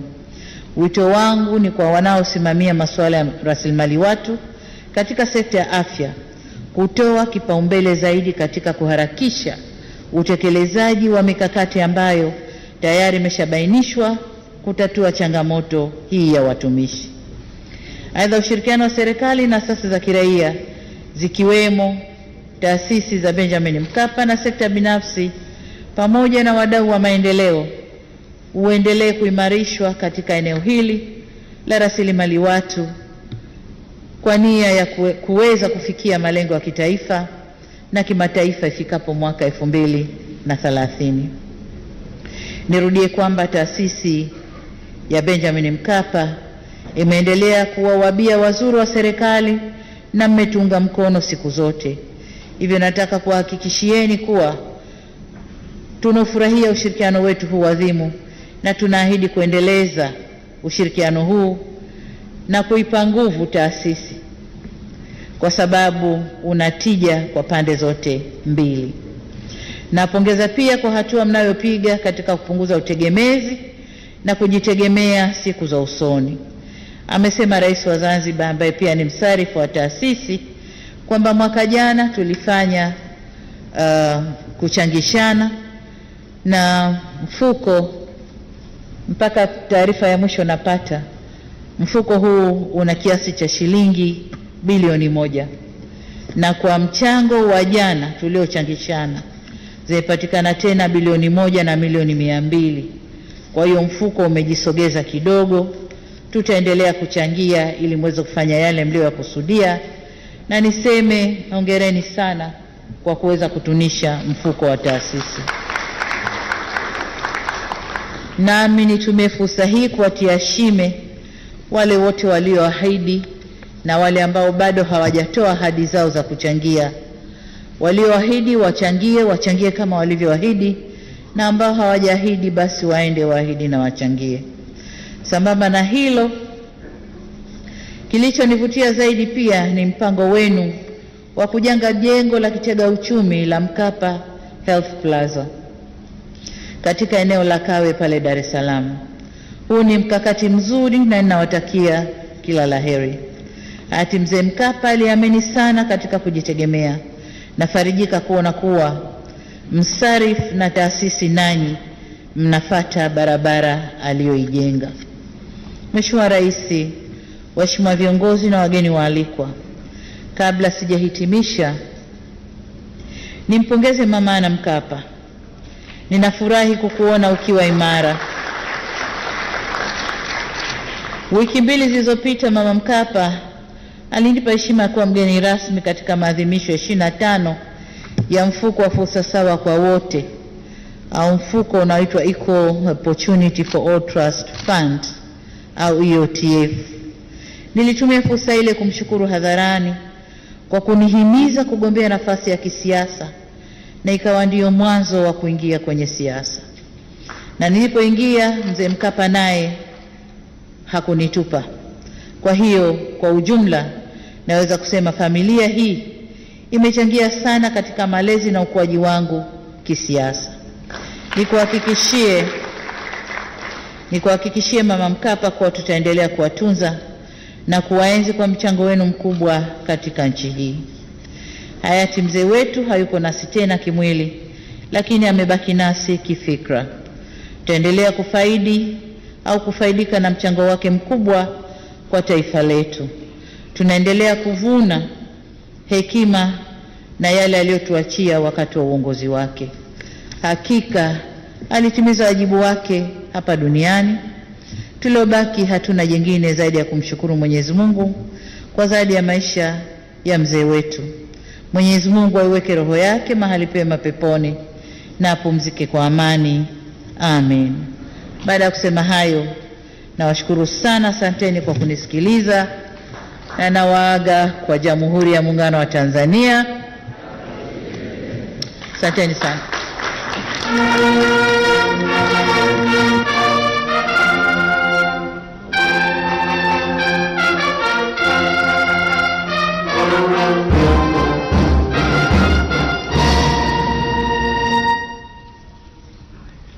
Asante sana Mheshimiwa Samia Suluhu Hassan, Rais wa Jamhuri ya Muungano wa Tanzania, kwa hotuba yako nzuri iliyotupatia mwelekeo na msimamo wako na serikali yako katika kuendeleza ubia na sekta binafsi kwenye upande wa afya. Mheshimiwa Rais, tunaelekea ukingoni sasa mwa ratiba yetu, na ratiba inayofuata sasa napaswa kuwawasilisha kwako makundi mawili ambayo yanapatiwa tuzo siku ya leo kutokana na mchango wao waliotoa kwenye sekta ya afya. Nitaanza kwanza kwa kutoa maelezo yao makundi yote mawili kwa pamoja, alafu nitaomba niwawasilishe kwako kundi moja baada ya lingine ili uwapatie tuzo na upige nao picha. Mheshimiwa Rais, kundi la kwanza ni tuzo ya ubunifu kwa ajili ya kutolewa kwa huduma za afya ngazi ya jamii. Na tuzo hii inakwenda kwa mhudumu wa ngazi ya jamii ndugu Matias Donald Mazinguni, pamoja na wasimamizi wake mtendaji wa kijiji ndugu Cuthbert Kaneji na mganga mfawidhi wa zahanati ndugu Hassan Maulid, kutoka kata ya Mpendo, kijiji cha Mpendo, halmashauri ya wilaya ya Chemba, mkoani Dodoma, ambao wameweza kuwa wabunifu katika kuhakikisha kuwa kina mama wengi zaidi wanajifungua katika zahanati kwa kufanya yafuatayo. Kwanza, kuanzisha mfuko wa dharura wa jamii kwa ajili ya kusaidia usafiri kwa mama anayefikia kujifungua na kukwama kufika katika zahanati kwa tatizo la usafiri. Lakini pili, kutenga na kukarabati chumba cha kusaidia wamama wanaotoka pembezoni mwa kijiji ili kufika mapema na kusubiri kujifungua, yani maternity waiting area. Na tatu, sasa hivi wanahamasisha jamii kujenga wodi ya kina mama ambayo ipo katika hatua za mwanzo. Wodi hii itakuwa na sehemu bora zaidi ya kusubiria na itachukua kina mama wengi zaidi. Juhudi hizi zimepelekea kuwa na ongezeko endelevu la kina mama waliojifungua katika kituo kwa 120% toka kina mama 182 mwaka 2019 hadi wa kina mama 401 mwaka 2021. Mheshimiwa Rais, kutokana na ubunifu huo ulioleta mabadiliko chanya kwa jamii, nitawawasilisha kwako Bwana Matias Donald Cuthbert Kaneji na Hassan Maulidi Ahmad kwenye kundi la kwanza. Bado Mheshimiwa Rais, na kwenye kundi la pili. Mheshimiwa Rais, kwenye kundi la pili samani linaenda kwa Dr. Atisha. Dr. Atisha yeye amebuni teknolojia inaitwa Mkono 1. Mkono 1 ni teknolojia ya kutengeneza viungo bandia hasa vya mkono uliokatwa unaotumia betri ya kuchaji yenye uwezo wa kufanya kazi kama mkono halisi. Wanaita myoelectric prosthetic hands kwa kutumia mfumo wa 3D. Teknolojia hii inatumia microcontroller na printed circuitry kwa njia ya Volterra plotter kuzalisha bidhaa hizi. Maelezo ya kina teknolojia hii yanapatikana katika banda la taasisi ambayo umekuwa umepita. Mheshimiwa Rais, naye nitamwasilisha kwako muda si mrefu. Kwa sasa naomba kuomba Mheshimiwa Rais usogee kwa ajili ya kuwapatia tuzo, na naomba sasa Bwana Matias Donald Mazinguni, Cuthbert Kilingo na Hassan Maulid mfike mbele kupokea tuzo kwa Mheshimiwa Rais. Makofi tafadhali. Wapiga picha naomba oso tujipange.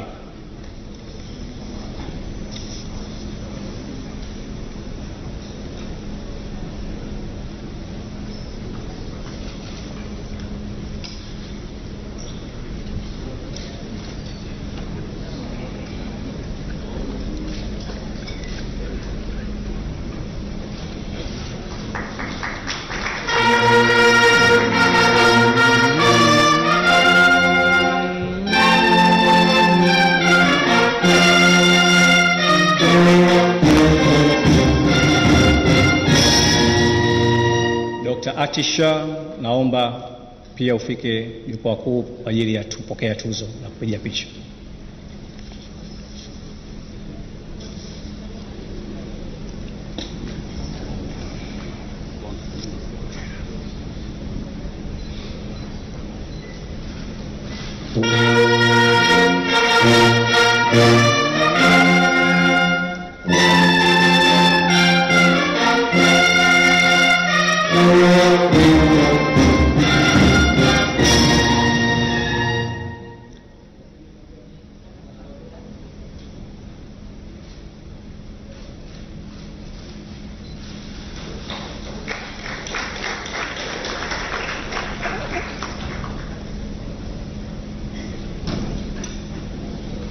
Dr. Atisha.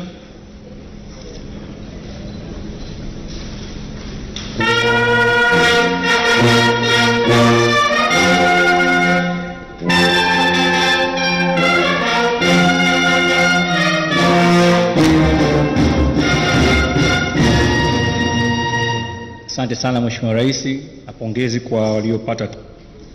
Sasa naomba nimkaribishe mwakilishi wa familia ya Rais mstaafu Hayati Benjamin William Mkapa kwa ajili ya kutoa salamu za shukrani. Karibu sana ndugu yetu Bwana Erio.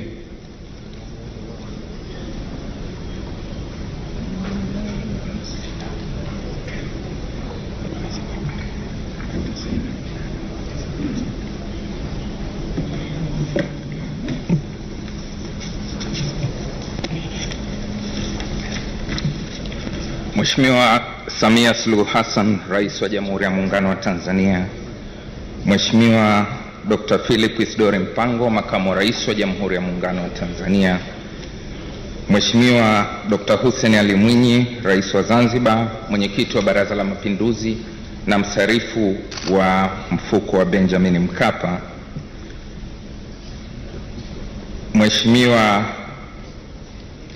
Amani Abedi Karume, Rais mstaafu wa Zanzibar, Mheshimiwa Joaquim Alberto Chisano, Rais mstaafu wa Jamhuri ya Watu wa Msumbiji, Mheshimiwa Kassim Majaliwa, Waziri Mkuu wa Jamhuri ya Muungano wa Tanzania, Mheshimiwa Othman Masoud, Makamu wa Kwanza wa Rais wa Zanzibar, Mheshimiwa Hemedi Suleiman Abdullah, Makamu wa Pili wa Rais wa Zanzibar, waheshimiwa viongozi wa kitaifa na wa sasa na wastaafu tulionao hapa, waheshimiwa wenza wa viongozi wetu wa kitaifa, waheshimiwa mawaziri, viongozi waandamizi wa serikali, viongozi wa vyama vya siasa na viongozi wa dini mliopo hapa, waheshimiwa mabalozi, Dr. Adeline Kimambo, mwenyekiti wa bodi ya wadhamini ya Mkapa Foundation, Dr. Ellen Mkondia Senkoro, mtendaji mkuu wa Benjamin Mkapa Foundation, wawakilishi kutoka sekta binafsi, ndugu zangu waandishi wa habari, wageni waalikwa, mabibi na mabwana, na wasalimu kwa jina la Jamhuri ya Muungano wa Tanzania. Mheshimiwa Rais, nilipoambiwa kwamba nitatakiwa kusema neno moja hapa, nilipewa na maelekezo kwamba maelezo yangu yawe kwa lugha ya Kiingereza. Nilipata tabu kidogo kwa sababu kwanza wiki iliyopita tu tumesherehekea siku ya Kiswahili duniani. Lakini sote tunafahamu kwamba Zanzibar ndio asili ya Kiswahili. Sasa nikawa najiuliza nitafanyaje? Wakaniambia hapana, unaoruhusiwa kuzungumza kwa Kiswahili ni marais tu, wewe utaongea kwa Kiingereza. Na wakati naingia asubuhi wakanibana, wakaniambia ukimaliza tunataka kile unachokisema utukabidhi, tukaweke katika kumbukumbu yetu. Kwa hiyo Mheshimiwa Rais, naomba radhi, nitazungumza kwa lugha ya Kiingereza.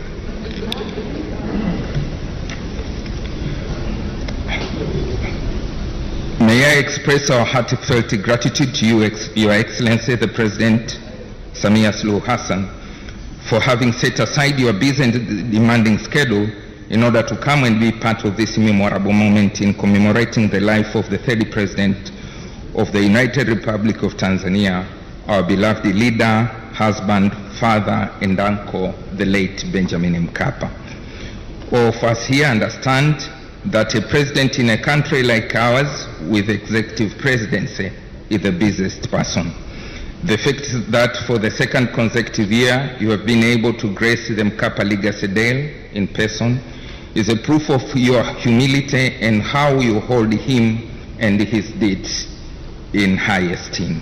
In fact, you have greatly contributed making him a legend in the eyes of Tanzanians and the world at large. Asante sana Mheshimiwa Rais. Labda hapa kwa ruhusa yako niseme jambo moja ambalo sina hakika kama unalifahamu. Miaka kama 4-5 iliyopita, Mheshimiwa Rais, ulikuwa mgeni rasmi katika shughuli moja kule Lushoto. Nadhani ilikuwa inahusika na chuo cha kikuu ama mambo ya askofu, lakini inahusiana na kanisa la Kiluteri. Mlivyotoka tukakutana na mzee Mkapa, nikamuuliza vipi safari yako ya Lushoto, akasema safari ilienda vizuri sana. Lakini kwa mara ya kwanza nimekaa muda mrefu na Mheshimiwa Samia na anasema alikuwa very impressed. Kwa maneno yake aliniambia you are very composed na akasema you are a perfect leader. Naamini kwamba ametangulia mbele ya haki bado akiwa na imani hiyo. We are humbled and would like to thank you as well, the President of Zanzibar and Chairman of the Revolutionary Council, Your Excellency Dr. Hussein Ali Mwinyi, for making good your decision to host us in Zanzibar for this memorable moment. As the settler of Mkapa Foundation, we owe you our deepest gratitude for being the befitting successor to the late President Mkapa and for assuming this role and responsibility with vigor and determination, hitting the ground running as further proved by your BMF endowment fund fundraising yesterday. You led the way as the founding chairman of the Board of Trustees of the Mkapa Foundation for over 5 years, and now you are back as a settler, a fact which you will always cherish. Your close relationship and alliance with our beloved, the late President Mkapa, and those who stood for his cause is commendable. Tunakushukuru sana Mheshimiwa Rais Mwinyi. We as a family are appreciative to both of you, our presidents, for officiating the opening and closing ceremonies of the 25th anniversary of the EOTF last month. Though the event was not directly related to today's event, we take note of the fact that EOTF is chaired by Mama Anna Mkapa, the matriarch of Mkapa family, and was established during the late Mzee Mkapa's presidency. So we are of the view that it was part of his legacy which we are commemorating today. Thank you so much, Your Excellencies, for supporting and being close to Mama Anna as well. Mheshimiwa Rais, nadhani unamuona jinsi siku zinavyopita mama anazidi kunawiri. Sasa mama watoto wake wote wa kiume, na watoto wa kiume wana utaratibu wa kumwonea wivu mama yao. Hata wakija watu kumsalimia pale, tunaanza kuangalia mara mbili. Tunakushukuru sana kwa kumwangalia kwa karibu. We extend our gratitude as well to Your Excellency former President Joachim Chissano for making time to come and participate in this event. We know the long time closeness you had with your brother and colleague, the late former President Mkapa.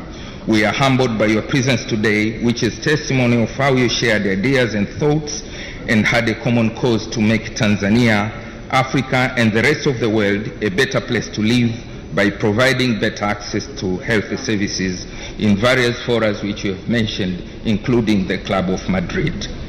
Your Excellencies, ladies and gentlemen, one philosopher, Emile Soba George, who calls himself a global writer and author of many thought-provoking quotes, wrote, and I quote, "The greatest legacy anyone can leave behind is to positively impact the life of others. Where you add value to other people's life, you are knowingly leaving footprints on the sands of time that live on even after your demise." End of quote. To all of us present here, commemorating the life and legacy of the late President Benjamin Mkapa is a proof that he lives on in our hearts and our lives. He touched many people in many ways, and this year you have been part of this legacy. In his own words, in his book, My Life, My Purpose, rings true as you have attested to this fact. Your presence here today has given much meaning to his long-standing commitment to saving the underserved. Your Excellencies, ladies and gentlemen, it has been observed here today that the Mkapa Foundation has initiated and maintained strategic partnership ties between the government, development partners, private sector, and NGOs. We have witnessed the foundation is vivifying the public-private partnership concept, which was born and bred during our beloved leaders' tenure in the highest office of the land. To the other partners, your continued support and in-kind, financial and in-kind support over the years to the Mkapa Foundation is a testimony of the trusted cooperation. You have all been a voice in one way or another in saving the underserved in our communities, which the late President Mkapa was passionate to save. You have contributed in building a solid foundation to the organization that will continue for generations to come.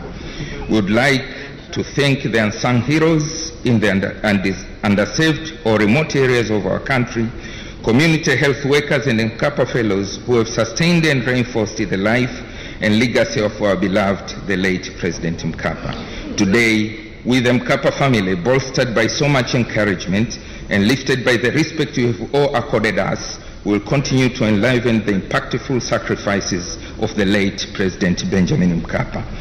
We as a family owe our deepest gratitude to the organizing committee of this event under the chairpersonship of Dr. Ellen Mkondia Senkoro, the CEO, for all the hard work and commitment to ensure that these past 2 days shone the light on our beloved legacy that will far outlive us here. And for you all, for your participation, we say thank you so much. Nimalizie kwa kusema God bless Zanzibar, God bless Tanzania, God bless our leaders. May the soul of our beloved, the late Benjamin William Mkapa, continue to rest in peace. Asanteni sana.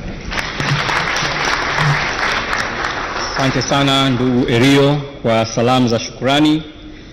Mheshimiwa Rais, tunaelekea mwisho na naomba kwa ruksa yako nitoe matangazo machache kwa sababu sitapata fursa tena kuzungumza kabla ya hapa.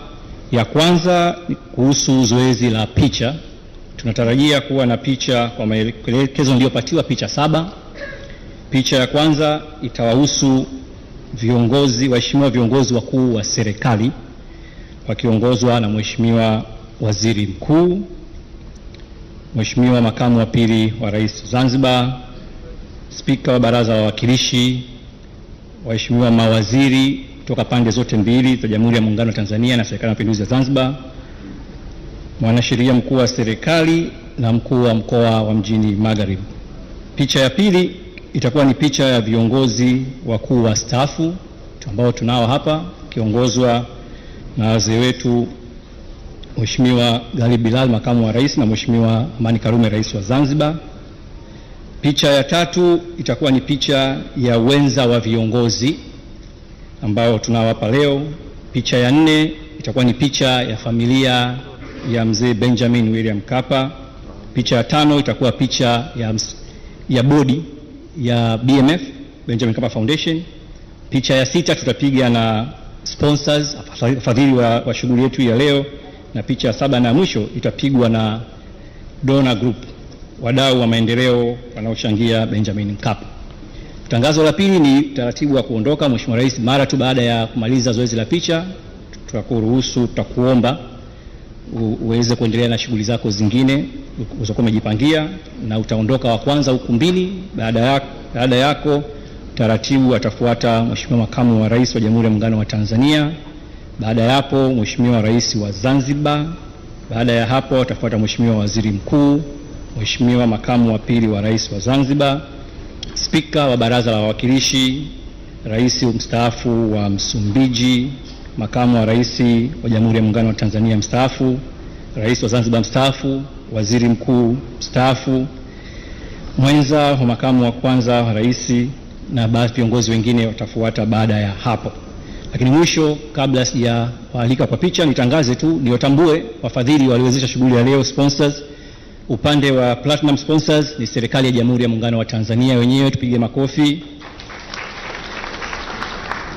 Wadhamini wa pili ni serikali ya Mapinduzi ya Zanzibar. Wadhamini watatu ni UNICEF, wadhamini wanne ni USAID. Kwa upande wa gold tuna IPP Media, Uongozi Institute, benki ya CRDB na Clouds Media Group.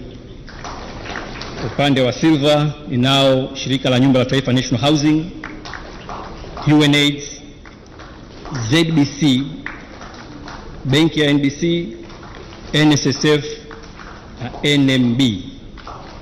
Baada ya matangazo haya, naomba niwawasilishe mbele viongozi wa serikali kwa ajili ya kupata picha na Mheshimiwa Rais pamoja na wageni wa meza kuu. Protocol, naomba mtusaidie watu wa itifaki kuhakikisha viongozi wetu kwa ajili ya picha.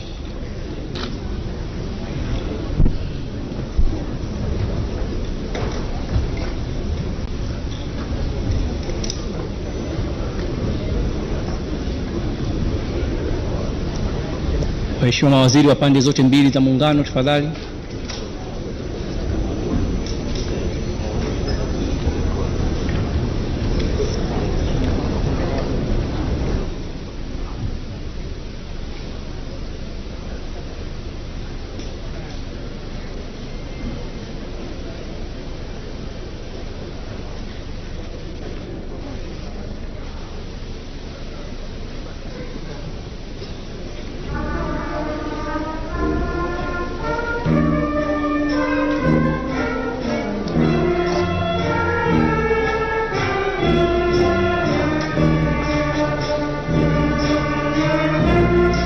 Asante sana waheshimiwa. Sasa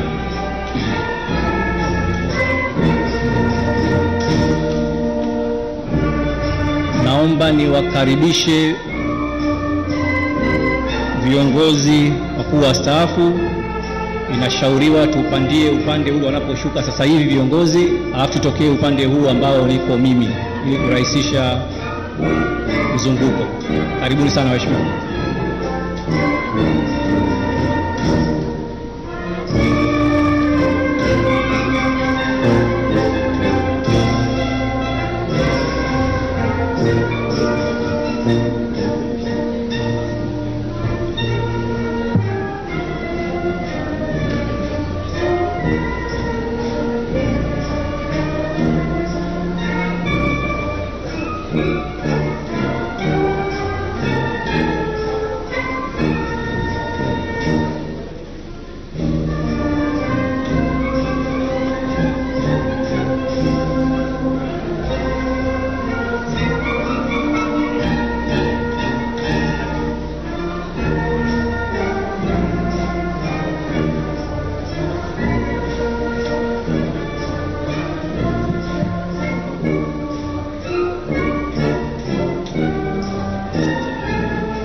Asante sana. Naomba niwaruhusu waheshimiwa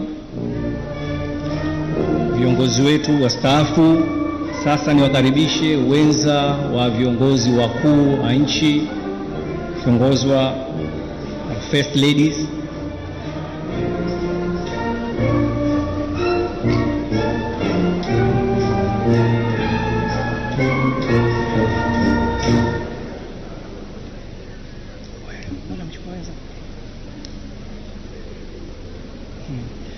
Wenza wa viongozi wakuu wastaafu na walioko madarakani, tafadhali.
Asante sana wenza wa viongozi wetu.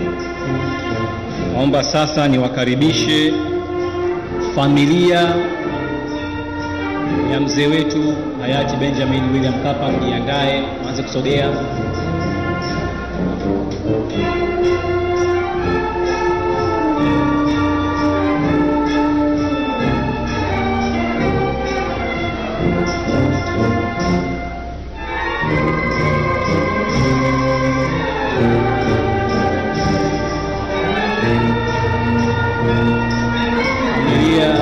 Hayati Mheshimiwa Benjamin William Mkapa, mkaribie.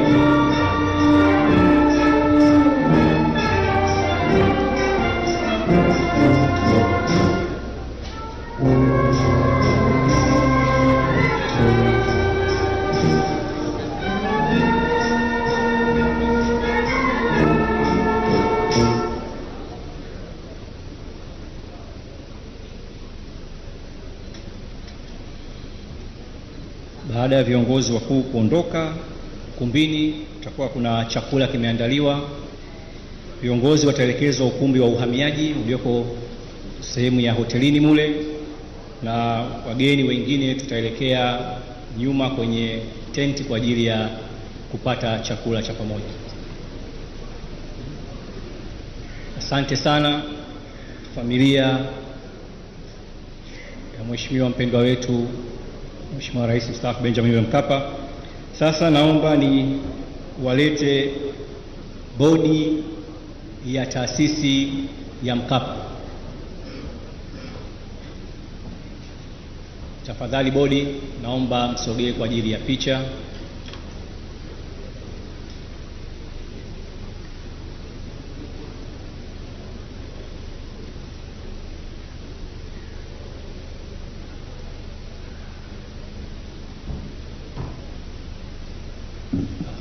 Bodi na management na wafanyakazi, bodi na wafanyakazi wa taasisi ya Mkapa, tafadhali naomba msogee mbele kwa ajili ya picha. Kokote mliko wafanyakazi wa Benjamin Mkapa Foundation, tafadhali, muda hauko na sisi.